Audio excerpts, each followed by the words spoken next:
Alhamdulillah dan terima kasih kepada yang sudah like dan subscribe. Semoga selalu dalam lindungan Allah dan dipanjangkan umurnya. Di video kali ini kita akan mengisahkan tentang seorang mandor bangunan yang mempunyai impian berangkat umroh. Namun saat mimpi itu terwujud, mandor itu mengalami kejadian mengerikan yang membuat tersadar betapa pentingnya kejujuran dalam menjalani kehidupan. Sebelum menyimak kisahnya, sempatkanlah menulis sholawat di kolom komentar sebagai bentuk penghormatan kita kepada beliau. Di sebuah kota kecil di Indonesia, hiduplah seorang pria bernama Jafar. Jafar adalah seorang mandor bangunan yang telah bekerja selama lebih dari 10 tahun. Adalah pria yang sederhana dan tegas.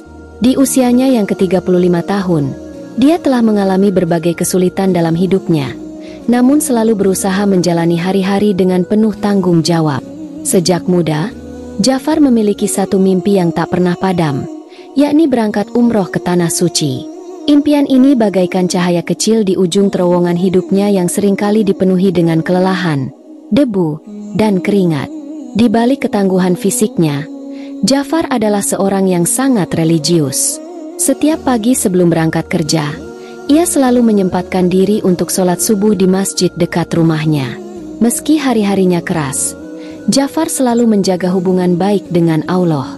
Namun, ada satu hal yang selalu membuat hatinya sedikit resah. Ia tahu bahwa dalam masa lalunya, ada dosa yang telah ia lakukan. Dosa itu menghantuinya. Tetapi Jafar selalu berpikir bahwa Allah Maha Pengampun dan selama ia berbuat baik, semuanya akan baik-baik saja. Hari-hari Jafar dipenuhi dengan kesibukan mengawasi pekerja, mengatur bahan bangunan, dan memastikan proyek berjalan sesuai rencana. Seringkali ia harus mengambil keputusan sulit di lapangan, dan tak jarang pula ia harus berurusan dengan pengusaha atau pemilik proyek yang meminta komisi atau tambahan biaya untuk keuntungan pribadi mereka. Dalam kondisi seperti itu, Jafar seringkali tergoda untuk melakukan hal yang sama, memotong anggaran proyek untuk kepentingan pribadinya. Meski tidak besar, jumlah uang yang ia ambil cukup untuk membuat hidupnya lebih mudah. Jafar merasa tak ada yang tahu, dan ia yakin bahwa itu adalah bagian dari rezeki yang tak terduga. Namun, keinginan Jafar untuk berangkat umroh tak pernah surut. Ia terus menabung sedikit demi sedikit, mengumpulkan uang yang ia dapatkan dari gajinya sebagai mandor dan beberapa tambahan dari proyek-proyek yang ia tangani.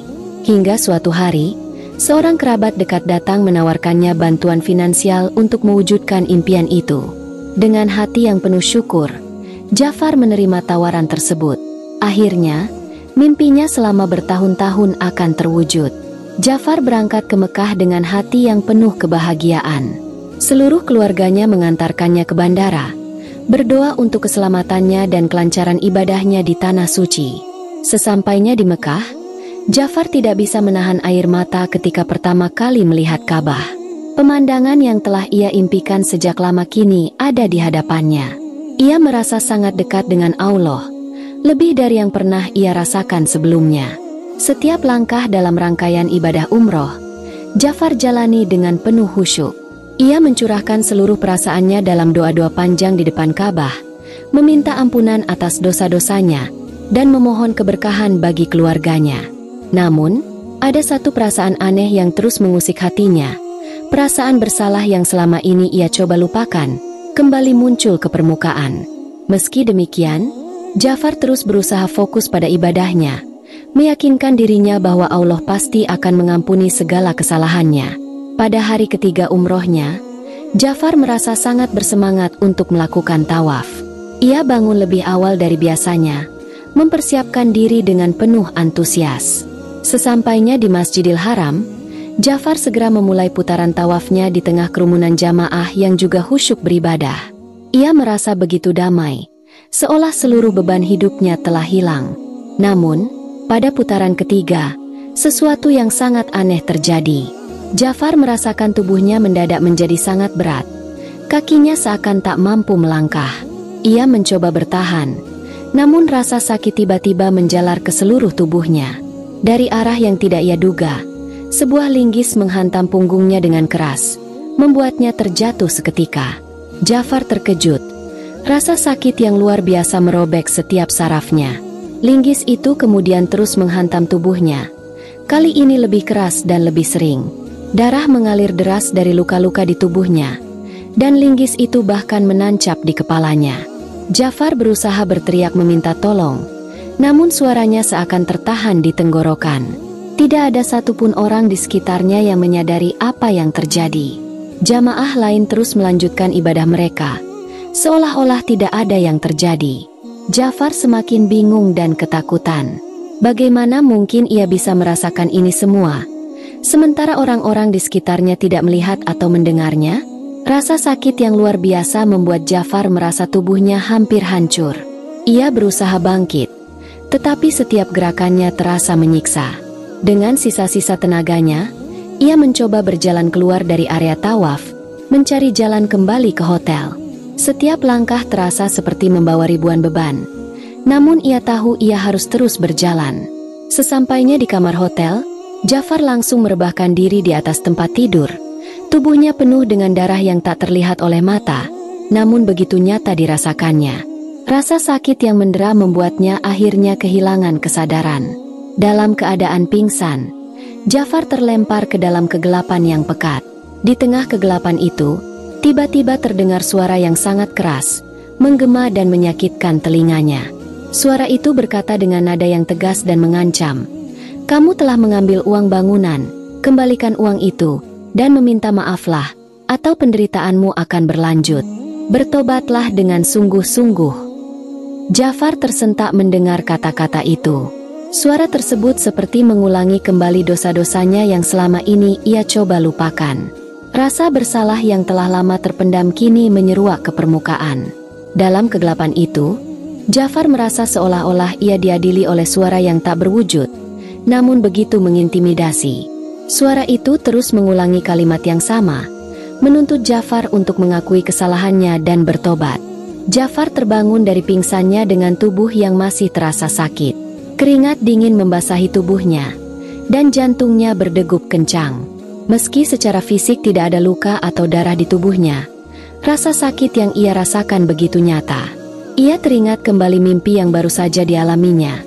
Suara mengerikan yang menuntut pertobatannya.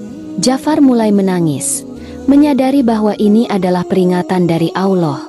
Peringatan yang sangat serius dan tidak bisa diabaikan. Di sisa hari-harinya di Tanah Suci, Jafar menjalani ibadah dengan perasaan bersalah yang mendalam. Ia terus berdoa memohon ampunan dan berjanji dalam hati untuk mengembalikan setiap uang yang telah ia ambil secara tidak halal. Setiap kali ia mendekati Ka'bah, hatinya terasa semakin berat dengan penyesalan. Ia tahu, ia tidak bisa kembali ke tanah air tanpa menepati janjinya. Setelah menyelesaikan ibadah umroh, Jafar kembali ke tanah air dengan hati yang penuh tekad.